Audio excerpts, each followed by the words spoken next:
Et bonsoir YouTube. J'espère que vous allez tous et toutes bien. Non, je ne suis pas en train de danser. Et non, je ne suis pas en train de filmer le chat qui lui-même n'est pas content parce que les croquettes ont augmenté. Alors, encore une fois, vidéo à l'improvisation la plus totale. Je n'ai pas de texte de préparé. Je n'ai que mon bagou et le feeling que je peux vous amener. Alors, je voulais vous parler des agriculteurs qui manifestent en ce moment. Alors, encore une fois, je ne prends pas plaisir à faire cette vidéo parce que c'est des sujets délicats, parce qu'il y aurait beaucoup de choses à dire et que je sais très bien que tout le monde n'a pas le temps aujourd'hui, donc je vais essayer de faire vite. Alors oui, effectivement, les agriculteurs ont raison de faire la grève et ont raison de bloquer les routes et de crier. Mais quand on voit que notre cher Premier ministre, dont je n'ai pas envie de dire le nom, parce que je le méprise encore plus que ceux qui me méprisent, dit que oui, vous comprenez, les agriculteurs, c'est des larmes de crocodile. Alors, je tiens bien à préciser à monsieur Attal, que je voulais pas dire le nom, mais que je viens de dire, en fait, que les agriculteurs, mon cher monsieur, il y en a quand même 2 qui se suicident tous les 1 jour et demi, 2 jours. Ça fait en moyenne quand même un suicide d'agriculteur à la journée pour votre gouverne. Alors, si ça, c'est des larmes de crocodile, moi, je suis curé à l'Ouganda. Déjà, 1, pour commencer.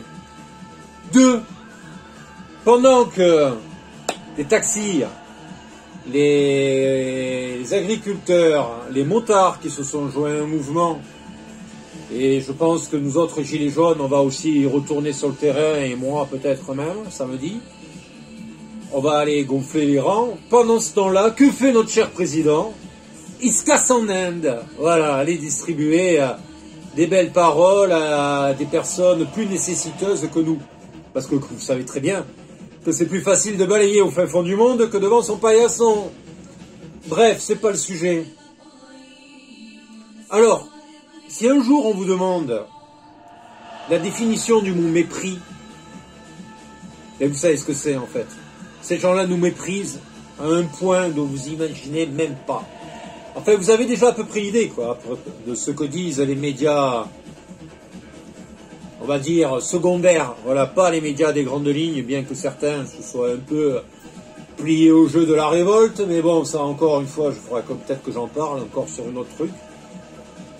Mais bon, vous voyez, le monde est à l'envers, quoi. Notre éducation nationale se casse la gueule.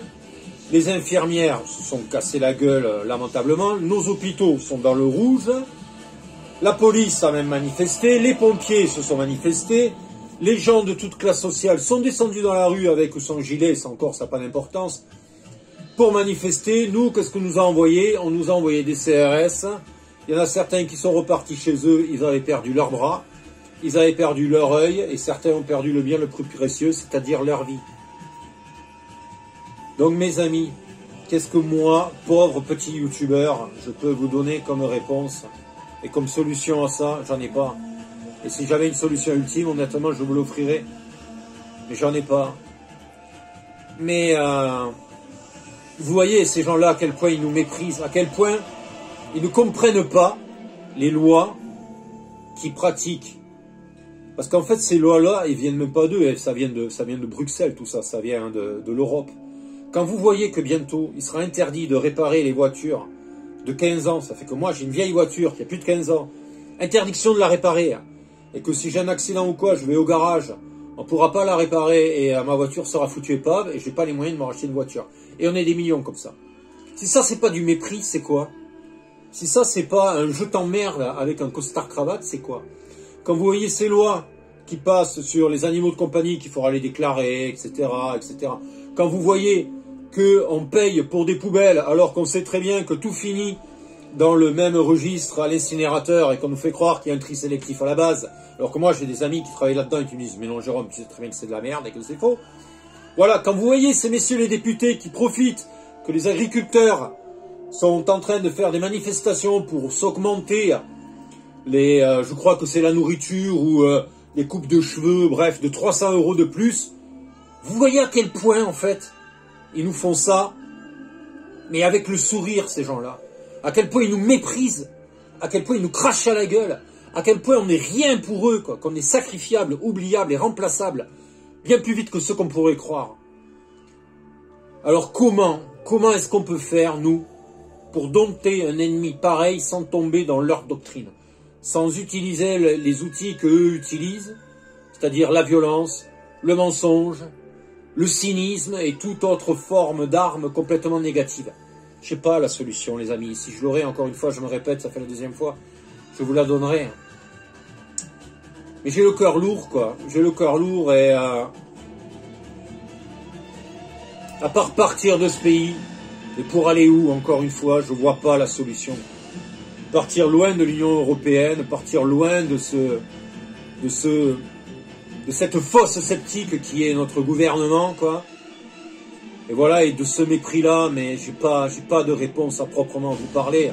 À moins de créer des réseaux, voilà, à votre échelle, comme moi je peux faire et comme plein d'autres peuvent faire, de se faire travailler les uns les autres et de prôner un échange rentable sans forcément parler d'argent, juste du troc, à moins de pouvoir revenir à des bases et de faire en sorte de faire marcher le bon sens et de récupérer des légumes et de les donner à des plus nécessiteux, bref, à moins de revenir à des choses un peu comme ça.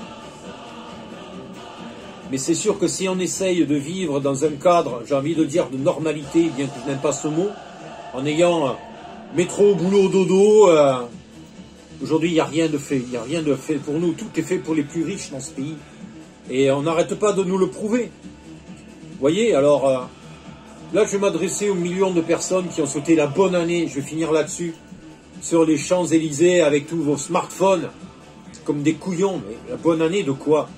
Vous allez prendre encore 10% de plus d'électricité dans les dents, les assurances vont encore augmenter de 8%, les taxes sur les loyers vont encore augmenter de 9%. Il y a une liste terrible, j'ai pas envie d'énumérer tout ce que vous allez bouffer dans la gueule cette année, mais vous allez en bouffer plein la gueule, quoi. Et croyez-moi qu'à la fin, vous allez avoir le trou du cul tellement dilaté que vous aurez même plus envie de vous asseoir. Alors faites-moi plaisir pour tous ces gens-là, ne vous souhaitez pas la bonne année l'année prochaine, mais souhaitez-vous plutôt un bon courage. Voilà, écoutez, je suis fatigué, j'ai travaillé, enfin, excusez-moi. J'ai peut-être pas non plus envie de rentrer dans ces dogmes-là, mais je suis allé nourrir l'oncle Sam, je vais dire ça comme ça. Donc c'était le puits des âmes, en direct du bon sens. Beaucoup d'amour, beaucoup de paix à tous, faites marcher les recycleries, faites marcher la Croix-Rouge, faites marcher tous les commerces alternatifs, donnez beaucoup d'amour et beaucoup de paix, mais non pas au détriment de votre propre personne. Aidez les plus nécessiteux, mais idem pour la phrase que je viens de prononcer. Et voilà, résistez, tant faire que se peut, n'allez pas vous injecter des produits dont on ne sait rien parce qu'on vous a fait tel ou tel chantage, ou parce qu'on vous a dit que, ou parce que... voilà, quoi, réfléchissez bien sur les actes que vous faites, parce que tout a des conséquences dans la vie. Et même pour ceux qui sont au haut de la pyramide, le jour où le coup près va tomber pour ces gens-là, alors oui, ils nous font vivre l'enfer, oui, ils nous pourrissent la vie, mais eux, quand le coup près va tomber, que ce soit la loi divine, que ce soit la loi des hommes, ou que ce soit le karma, ça fera très très mal. Et croyez-moi, j'en sais quelque chose. Beaucoup de paix et beaucoup d'amour à vous tous. Merci de m'avoir écouté jusqu'ici, et à très bientôt. Au revoir à tous, et à bientôt. Ciao, ciao.